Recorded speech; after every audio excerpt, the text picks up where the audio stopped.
Apple TV doesn't make a lot of shows. That's actually the whole point. Where other platforms are pumping out content by the truckload, hoping something sticks, Apple has stayed stubbornly small.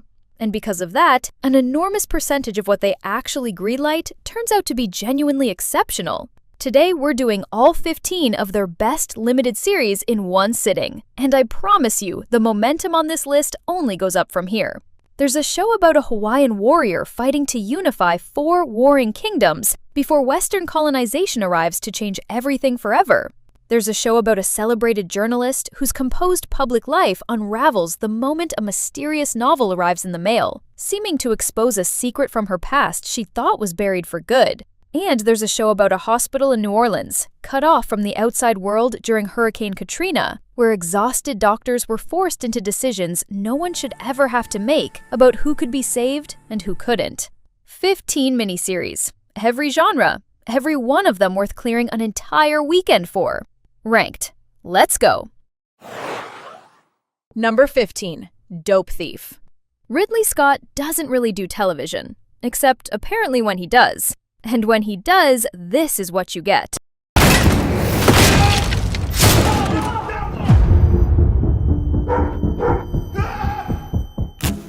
We went to the wrong house. Brian Tyree Henry and Wagner Moura play Ray and Manny, 2 lifelong Philadelphia friends who've built an entire criminal career on a simple, low-risk scam, posing as DEA agents, raiding small-time drug houses, and walking away with the cash before anyone thinks to call the actual police. It works, right up until the one night they pick the wrong house.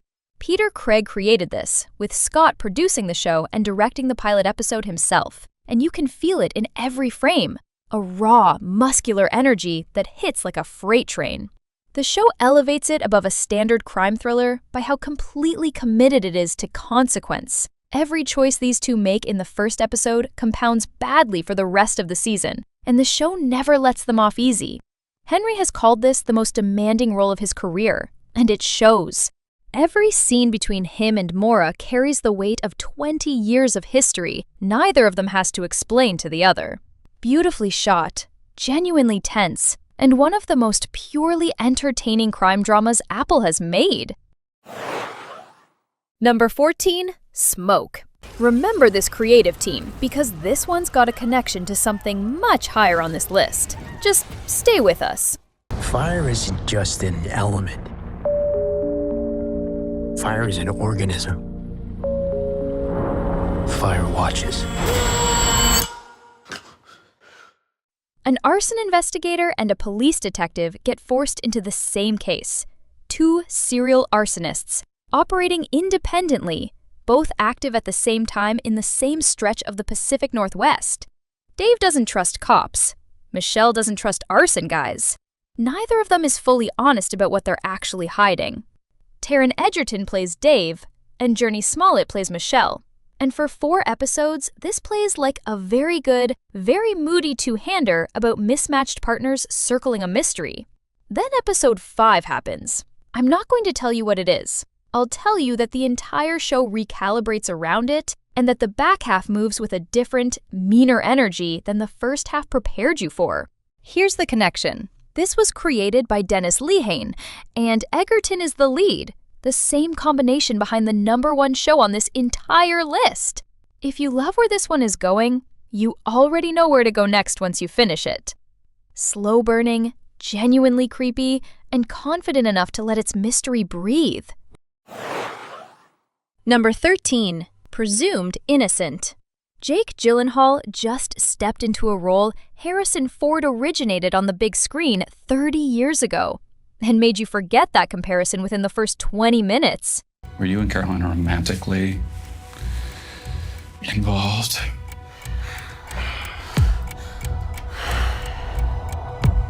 My suspect? Because I did not kill her. Gyllenhaal plays Rusty Sabich, a Chicago prosecutor whose life implodes when he becomes the prime suspect in the murder of a colleague he was having an affair with. A colleague and a case he was assigned to prosecute before his own name became the one on trial.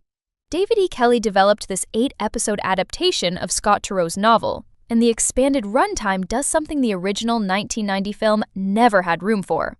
It lets you sit inside Rusty's marriage, his ego, and his self-destruction for hours instead of minutes, which makes the mounting evidence against him land with considerably more dread. Ruth Negga plays his wife, and their scenes together carry a genuine, corrosive tension that has nothing to do with the murder plot and everything to do with a marriage. The finale swings for something bold with its ending, and depending who you ask, it either sticks the landing or doesn't. Either way, you'll be arguing about it the second the credits roll, which is exactly what a show like this is supposed to make you do. Number 12. We Crashed. I need you to understand something before we get into this. Everything you're about to hear about actually happened. What do you think when I say workspace? Cubicles, ugly furniture, bad fluorescent lighting, death. Exactly. Adam Neumann convinced some of the smartest investors on the planet that a company renting out shared office space was worth $47 billion. He did it with tequila shots, spiritual monologues about elevating the world's consciousness, and a level of raw, unearned charisma that this show refuses to sand down into simple villainy.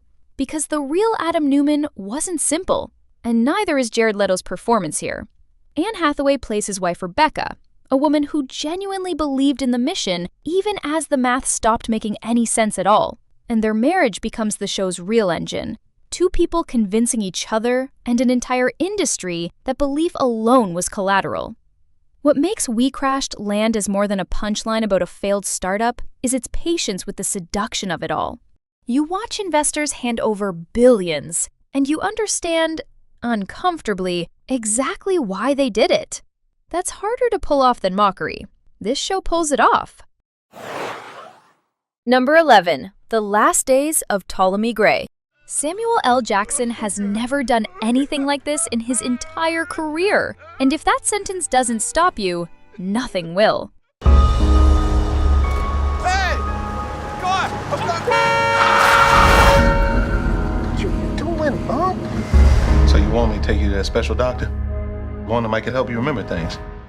Jackson plays Ptolemy Gray, a 91-year-old man in Atlanta living with advancing dementia, whose memories are slipping away faster than he can hold on to them, until an experimental treatment offers him a temporary, agonizing trade, his memory restored in full, in exchange for a drastically shortened remaining lifespan. Walter Mosley adapted his own novel for this 6-episode series, and the premise gives Jackson something he's rarely been asked to do on screen: play genuine, unguarded vulnerability, stripped of the commanding presence that's defined most of his career. Here's what makes this one of the most affecting performances on this entire list. Once the treatment takes hold, Ptolemy has to reckon with everything he'd let himself forget, including grief he'd buried decades ago, all while racing against a clock only he fully understands. Dominique Fishback matches him scene for scene as the teenage caregiver who becomes his unlikely lifeline. Quiet, devastating, and one of Jackson's finest performances in decades. Number 10. Chief of War. This took a decade to get made, cost over $300 million, and Jason Momoa learned an entire language from scratch just to do it justice. This island, this is your home. This land will hold you. Momoa plays Kaiana, a real Hawaiian warrior navigating the brutal, generational campaign to unify the 4 warring kingdoms of Hawaii in the years before Western colonization arrived to change everything permanently. Jason Momoa created, co-wrote, and stars in it, and insisted the vast majority of dialogue be performed in Hawaiian, subtitled for English audiences, a demand that required almost the entire cast, including Momoa himself, to learn the language largely from the ground up. He's called the process harder than learning Dothraki for Game of Thrones. The show is told entirely from an indigenous perspective, refusing the version of this history usually filtered through a colonizer's lens. And the violence on screen is filmed with a weight that never lets you forget it's depicting a real, largely untold chapter of Hawaiian history. 93% on Rotten Tomatoes. A genuinely ambitious, visually stunning piece of television that deserves far more attention than it received. Number 9. Disclaimer. They say that destiny knocks at the door. That is not true. Cate Blanchett plays Catherine Ravenscroft, a celebrated documentary journalist who receives a novel in the mail that appears to recount, in devastating detail, an affair she had 20 years earlier, one that ended in a tragedy she has never told anyone about. Someone knows, and they've turned it into a book. Alfonso Cuarón wrote and directed this limited series from Renee Knight's novel.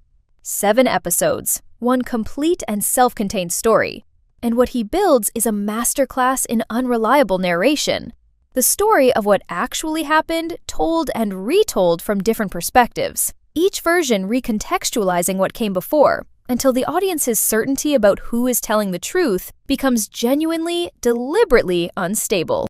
Cate Blanchett gives one of the finest performances of her career, a woman whose composed public persona is dismantled piece by piece, in a performance that asks you to reconsider your own judgment of her multiple times across the series. Visually stunning, structurally audacious, and a genuine event in television when it premiered, that somehow still hasn't reached the audience its ambition deserves. Number 8. The Shrink Next Door. Don't tell me about yourself. I run a fabrics company. So you're the boss. That feel good? It feels... Marty Markowitz starts seeing a psychiatrist named Ike Hirschkopf after a panic attack, looking for basic help managing anxiety.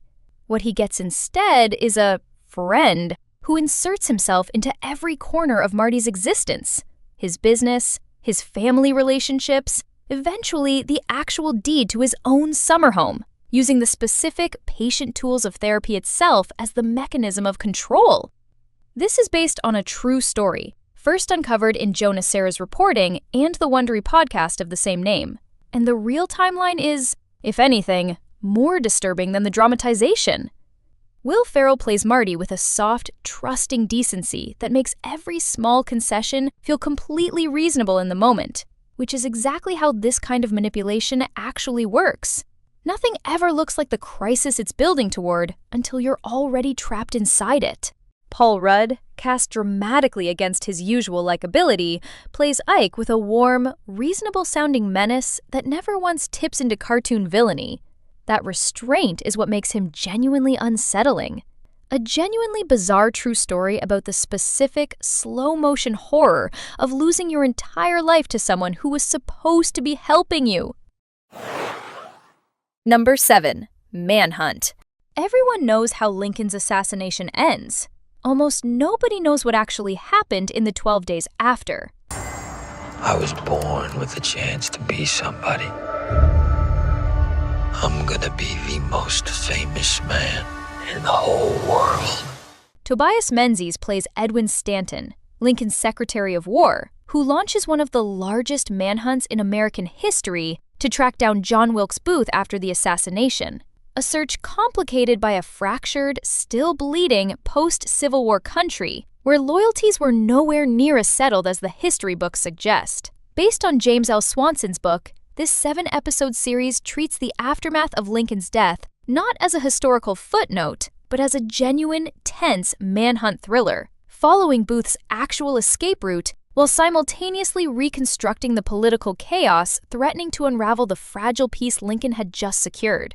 Anthony Boyle, playing Booth, brings a genuinely unsettling conviction to a man who believed completely in his own righteousness. It's genuinely, unexpectedly gripping as a pure thriller, structured with the pacing of a modern chase story rather than a dusty period piece. You know how this ends. You don't know how close it came to not ending that way, and that tension carries every single episode. Number 6. The Crowded Room. Tom Holland has said this role changed him. Once you watch it, you'll understand exactly why he'd say that.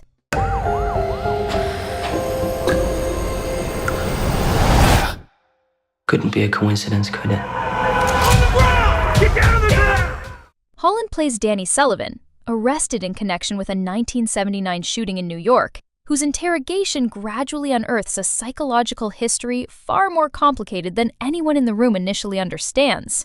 Loosely inspired by the real case documented in The Minds of Billy Milligan, Akiva Goldsman created this 10-episode series, and what makes it genuinely difficult to discuss without spoiling it is the structure itself.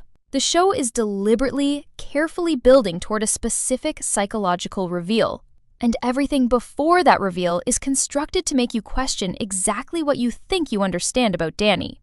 Amanda Seyfried, as the psychiatrist working to piece together his fractured history, anchors the investigation with real patience and compassion. Holland has spoken candidly about how emotionally demanding this role was to prepare for and sustain across the full season. Genuinely some of the most challenging work of his career, stepping entirely outside anything audiences had seen him do before.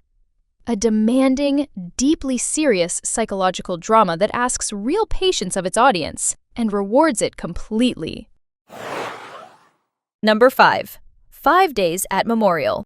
This is the hardest show on this entire list to sit through. I mean that as the highest possible compliment I can give it. After we survived Hurricane Katrina, we thought that we could survive anything. Vera Farmiga and Cherry Jones lead this 8-episode dramatization of what actually happened inside Memorial Medical Center in New Orleans during Hurricane Katrina, a hospital cut off from power, supplies, and rescue for days, where exhausted medical staff were forced into decisions no one should ever have to make about who could be saved and who couldn't. Based on Sherry Fink's Pulitzer Prize-winning book, this series refuses every opportunity to simplify what happened into a clean narrative of heroes and villains. The specific mounting horror of the hospital's collapse, no air conditioning, no working elevators, patients who couldn't be evacuated, a staff running on no sleep and worse information, is reconstructed with a patience that makes clear exactly how impossible the entire situation actually was. This is not an easy watch. It's not supposed to be. What it is one of the most rigorously honest pieces of disaster storytelling ever made for television. A show about what institutions fail to prepare for, and what gets asked of the people left holding the consequences. Devastating, meticulously researched, and essential. Number 4. Masters of the Air. This cost more per episode than most entire feature films get as a total budget, and every single dollar of it is visible on screen. Something big is brewing. The 8th will be sending up the largest air armada ever assembled in the history of mankind. Straight into Hitler's territory. Executive produced by Steven Spielberg and Tom Hanks, this 9-episode series follows the men of the 100th Bomb Group, a U.S. Army Air Forces unit flying deep, brutally dangerous daylight bombing missions over Nazi Germany during the Second World War, with staggering casualty rates that made simply completing a full tour of duty an act of pure survival. Austin Butler and Callum Turner lead an ensemble cast, and the production reportedly built full-scale B-17 bomber interiors on massive gimbals, allowing the cast to be genuinely thrown around during combat sequences rather than relying entirely on visual effects to sell the chaos. The final companion episode, focused on a Tuskegee Airman's experience, adds a dimension most war epics never bother to include. 9 episodes, an enormous budget, and a level of respect for the actual airmen this is based on that never once tips into glorifying what they went through. It costs them everything, and the show never lets you forget it. Sweeping, meticulously produced, and one of the finest war miniseries made in years. Number 3. Defending Jacob. A respected assistant district attorney's entire life implodes when his 14-year-old son is charged with murdering a classmate. He believes completely in his son's innocence. His job requires him to prosecute people exactly like the person his son might be. The print we lifted from the victim is from your son. There's got to be an explanation. They go to the same school. Jacob's in his class. Yes, we know that. Lynn, have you arrested my son?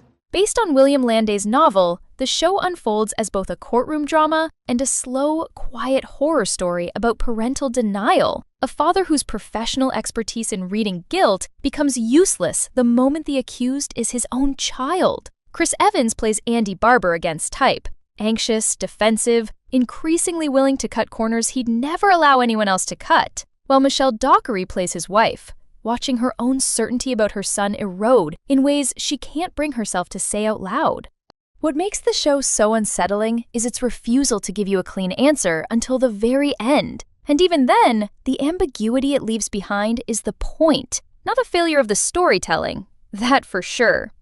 A tense, quietly devastating study of what parents are willing to convince themselves of. Number 2. Lessons in chemistry. The only constant variable is the unexpected. We can't control it. It's only when you look backwards that you see how it was all connected. Elizabeth Zott is a brilliant chemist in 1950s America, in a field that refuses to take her seriously simply because she's a woman.